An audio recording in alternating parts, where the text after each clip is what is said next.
just want to talk about Jews and Judaism. But before I get to that subject, I have to mention the problem that exists with every subject that I talk about. And that is that almost everybody I deal with are losers. And they expect me to be a loser too, and they won't take no for an answer. This is not only the people on the street or the bums, this includes managers of businesses, law enforcement, government agents. This is everybody I deal with from top to bottom. They're losers and they expect me to be a loser too, and they won't take no for an answer. And that's people on the internet, and I'll explain specifically. If I go in for a job, no matter how simple the job is, it could be washing a plate, it could be a dishwasher job. The interviewer will say, "I don't think you can handle it. I don't think you have what it takes to wash plates." And I'll say, "Why? What evidence do you have that I can't wash a plate?" "It can't be done. It's impossible." I'll tell you what. Let me come in for a day and do dishes, and you can evaluate my work, and if it's not good enough, I'll never come back. And you can keep my pay. I won't waste your time. I won't waste my time. "No, I can't do it. I can't give you a chance. It's impossible." You're telling me you won't let someone work for free. I'll come in here and work for free for you just to show you that I can do it. "No, you can't do it. It's impossible. It can't be done. I don't think you have what it takes." Okay. If I go into a police station and say, "Someone vandalized my property. I'd just like to make a police report." The police officer will say, "What'd you do to deserve it? You must have done something to deserve it." No. There were 5 witnesses. My property was vandalized. I would just like to make a police report. "Give me your ID. Let me see what you're guilty of. Do you have any warrants out for you?" Like, no, I'm just here to report a crime. Here's my ID. "Well, it says here you don't have a criminal record." "That's a surprise." Why is it a surprise that I don't have a criminal record?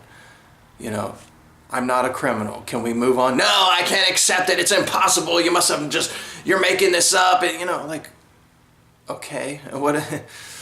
And with race, it's the same thing. If I mention anything about Jews or race, "You hate black people, you hate the Jews, you're blaming other people for your problems, you're in a conspiracy against the Jews, you're a terrorist, you're a white supremacist," and it just goes on. Like, there's no evidence of this. You have no evidence. You keep judging me unfavorably. You're making up bad things about me. You're treating... They expect everyone to be a turd. They expect you to be a piece of shit, and they won't take no for an answer. And you give them a big pile of evidence, like, "You're wrong. I'm not a piece of crap. I'm not stupid.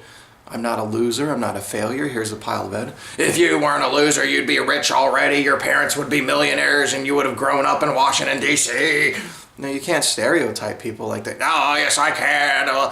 And that person's like an FBI agent, or that person is a doctor or a lawyer. And you're like, if this is how the lawyers act, my God, how do you expect the people on the street to act? They act the same way most of the time.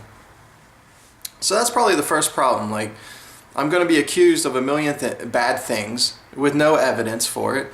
And even when I refute that and I say, "Here's evidence to the contrary," I'm not out to get the Jews. I'm not out to get black. I shouldn't have to say every 5 minutes, "I don't hate black people. I don't hate Jews. I'm not out to get them." But, I deal with nothing but irrational people. And here's the thing. It's not in your interest to act that way, and it's not in my interest. So when I go into a business and I say, "Look, I can make you money. I can probably even increase your profits, and you'll be better off than you are right now, because I'm a good worker and I'll work for you. You pay me a good salary and I make you lots of money, and life is easy. It's stress-free." Or we can sit here and keep arguing over whether or not I can wash a plate, or whether or not I can mop a floor, or whether or not I can manage a shoe store. And I'm presenting you evidence in case you have doubt, like, here, why don't you evaluate me? If you want to know whether I'm smart or dumb, give me an IQ test, If you want to know whether I can wash a plate, why don't you watch me wash it? There's no problem. There should be no problem. They make problems. Even in the most ideal circumstances, even when everything is so simple, they'll still screw it up. Other people, that is, almost everybody I deal with. And we just try to have a simple conversation about Judaism, and they'll try to make problems and make threats and accuse me of all these different things. And they're losers, That's what they do. They fight, they argue, they cause problems. They can't succeed even when it's easy to do so. They can't work together. They're not trustworthy. They're not reliable. Most of all, they're not rational. So that being said, let's move on to Judaism. I recommend that members of the inner circle of Prosperity Society, which that's the only circle I'm working on right now. I just want to form an inner circle for the moment, and 1 or 2 people is enough. I'm looking for quality, not quantity. And if it takes me 5 years, I'm moving very slowly. It takes time to get all this together. If it takes me 5 years to find 2 people, then that's fine. If I have 2 high quality people, I can make $1 million with them. I can protect myself from crime. If I have 100 low quality people, I lose money from them. They'll probably rob me. They'll increase the crime, not protect me from it. So quality, quality, quality. But with the inner circle, I just think it would be prudent to consider converting to Judaism. And the reason for that is that, first of all, a lot of people don't realize this, but the Prosperity Society and its philosophy and organization structure, etc., is very similar to Judaism. Many similarities. But besides that, I believe there are also similarities in intelligence, personality.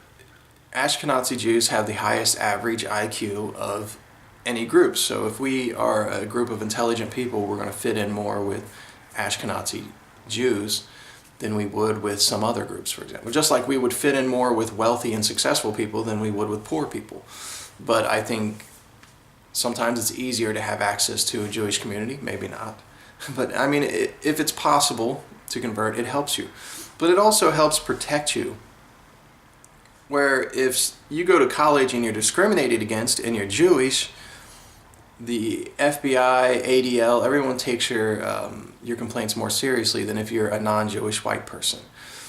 So there's certain biases that exist, there's certain prejudices and stereotypes that exist for positive and negative. Me, I'm not even Jewish, and people, if I talk to someone like, hey, you could invest in real estate and make lots of money, they're going to call me, I had someone call me a Jew and he's going to threaten to kill me and stuff. I'm like, wait, it doesn't make any sense. But so the reason you can convert, well, with my ancestry, my grandma's dad was Jewish. I don't know if he was 100% pure, but he was ethnically a Jew from a Jewish family. He wasn't a religious Jew.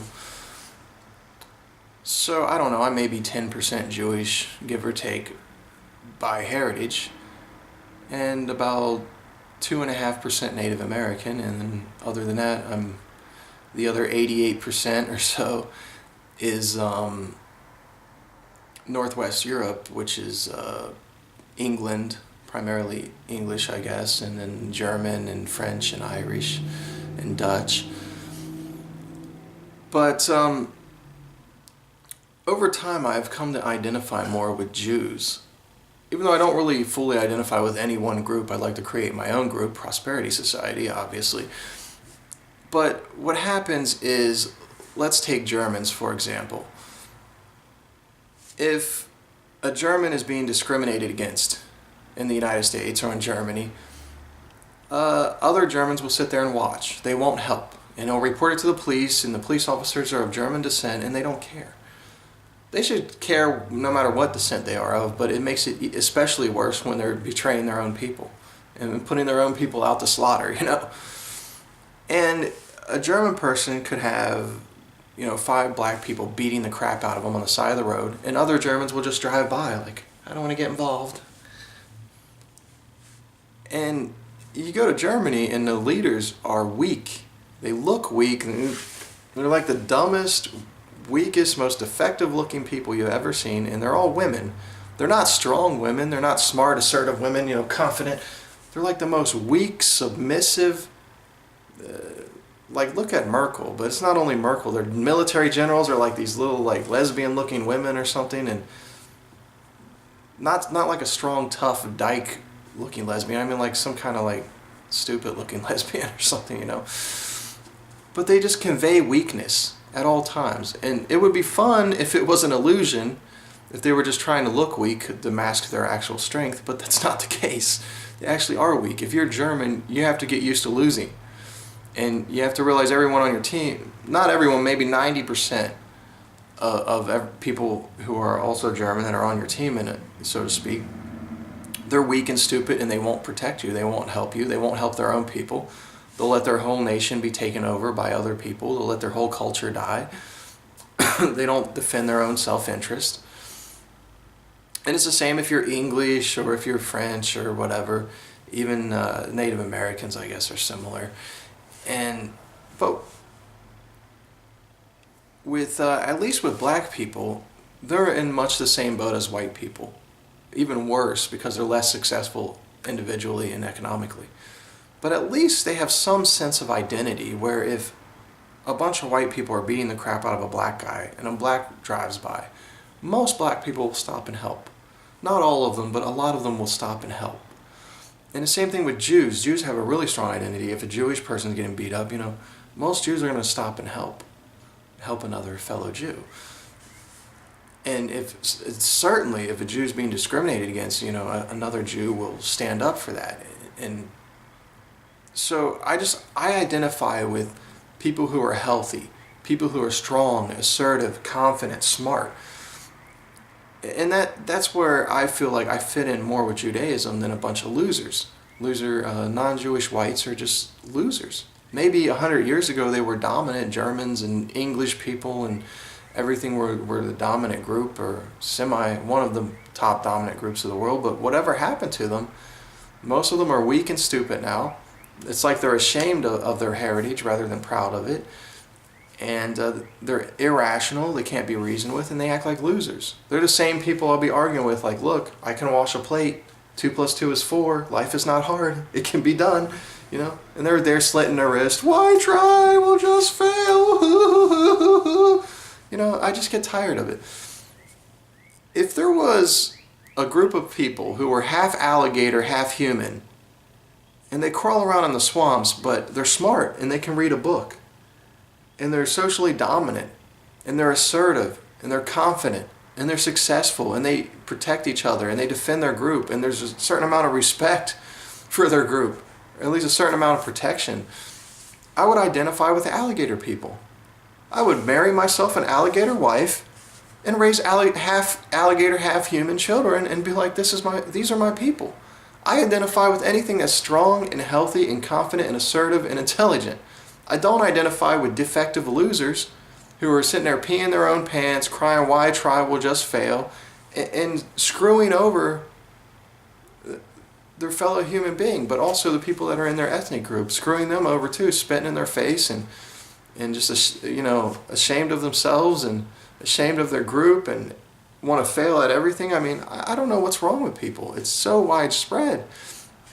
We used to celebrate abilities, now we celebrate disabilities. We used to have strong, healthy men, now we have all losers and whiners and weak people and just defects, abominations on the face of the earth. And so, that's why I feel like also Judaism is a more rational philosophy. That's why I don't sit here and copy my philosophy from Judaism. It just converges. That I've independently come up with many ideas and concepts that happen to be very similar or identical to many concepts that are found in Judaism. We need to repair the world.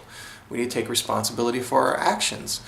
We need to be successful and help each other and have a sense of identity and everything. And there's a lot of overlap there. And even in deeper ways that would take a lot of time to analyze and a lot of thought to analyze. So hopefully that explains just my stance on why I recommend that people convert to Judaism. Now, I do have criticisms of Judaism. And for my criticism, of course, I'll be accused that I hate the Jews, I'm in a grand conspiracy to get them and everything, but it's nonsense, as I said at the beginning of the video. But my main criticism of Judaism is that modern white supremacy is expressed primarily through Judaism. It's not the Nazi skinhead who's in prison, who was raised in a trailer park and never had a good job, never had an opportunity at life, and just kind of lashed out at society because of it. That's not real white supremacism.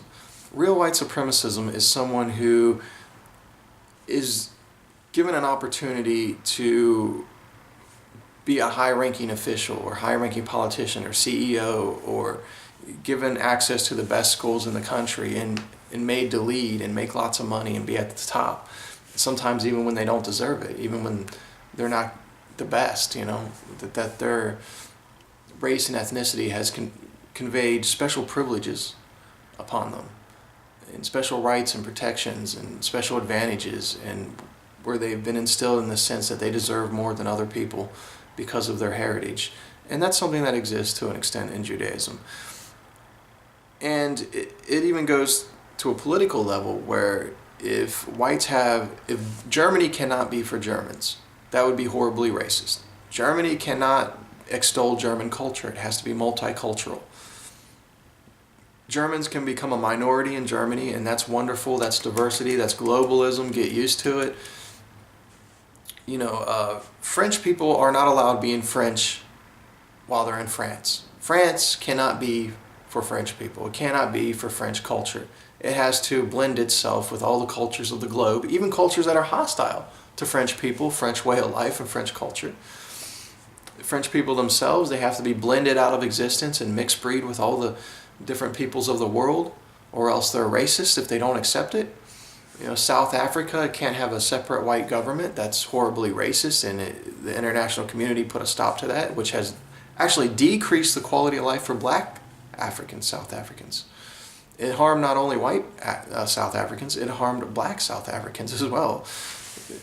So, we can argue that day and night. I know a lot of people will argue against that despite the 800% rise in crime or the increase in poverty and, the increase in corruption and everything that happened when South Africa went to black rule.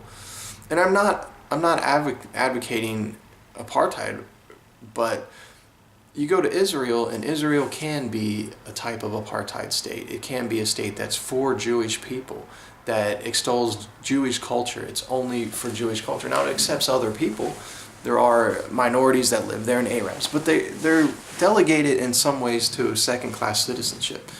And we can get into the details of that, but what Israel is doing is considered okay. It's considered wonderful. But if someone else does it, it's considered racist. And in a similar way, if a few white people get together and say, hey, we have a club for white heritage, it's racist, but Jews can do it all the time. And it extends somewhat to non-Jews, where like in America we have black colleges and Jewish schools and everything, and that's okay. But if you have a white school, it's racist, and the government needs to raid the place and put a stop to it, and there's lawsuits and court orders against it. So, I just criticize the double standard there, where Jews kind of put themselves in a superior position, not because they earned it, but because they're gaining social privileges.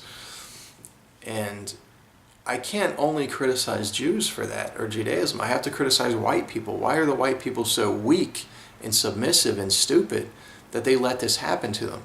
They can't figure out that there's a double standard here. They can't figure out that they're being abused. They're too stupid to even know that they're abused. I just deserve to be at the bottom of society. We just don't deserve anything. Let me slit my wrist. And so I do have criticisms of Judaism. Doesn't mean I hate Jews or I'm against them. I criticize people I love more than I would criticize someone that I don't like and just gave up on. So you have to understand things in context. But I guess that's all I have to say. In summary, if you're smart and altruistic and assertive and you join Prosperity Society, you probably already have a lot in common with the Jewish community, and it may benefit you to join to meet other people who are similar to yourself, and to even have social advantages that come with being part of a winning team rather than being associated with the losers. You see, when you're a non-Jewish white person, you might as well put a target on your shirt, put a target on your forehead, just like a little bullseye target. You're now a human punching bag. You can be discriminated against in employment, discriminated against in college and education. People can beat you up because of your race. They can threaten you because of your race. They can spit in your face. And no other white people are going to help. No one's going to help. If someone does help, it's a non-white. It'll be a Jew or a black person or someone that actually stands up for you. Because the other white people, they're defective in some way. There's something wrong with them. But most people in general are not going to stand up for you because that's just the way of life. Non-Jewish whites are punching bags. And everybody just learned to accept it a long time ago. And You put the yarmulke on your head, suddenly people are like, hey, don't mess with this guy. He's a winner. He's tough, you know. If you do, the ADL and the FBI is going to come after you, you know. And people stereotype you in a different way. They stereotype you as being more at the top of society. It's like putting a suit and tie on. It just conveys a sense of social status. It conveys a different stereotype than a wife beater would convey. So in the same way, I encourage members, you know, try to wear suit and ties, not for your sake, but for the sake of other people around you, how they're going to react to you. You know, try to wear more business type clothes if possible, and convert to Judaism as possible. It's going to be a better fit for what we're doing in the society and the kind of image we're trying to project. So that's all. Thank you for your time.